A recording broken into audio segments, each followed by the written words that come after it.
नौशरो रोज़ district reporter Mohammad Hasan Soomro ठारू शाम SUPJ मरकजी सदर सिंध के ज़मीनन की वालार खिलाफ एहतजाजी मुज़ाहिरो रैली। SUP ज़िले सदर रज़ा मोहम्मद बहन फरहान सुमरो काशिफ सियाल जहांगीर डायरी एम्बियन उबैदुल्ला सिंधी चौक का प्रेस क्लब ताईं हथन में प्लेक कार्ड खणी एहतजाजी मार्च कयो।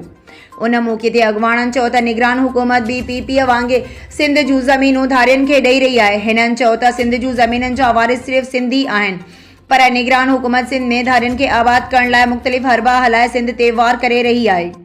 हिननि चयो त असां कंहिं बि सूरत में सिंध जूं ज़मीनूं धारियन खे ॾियण न ॾींदासीं। जेकॾहिं फ़गरी तौर अलाइड थियल ज़मीननि जी अलाइटमेंट रद्द न थी त पूरे सिंध अंदर सख़्त एहतजाज जो दायरो वधायो वेंदो।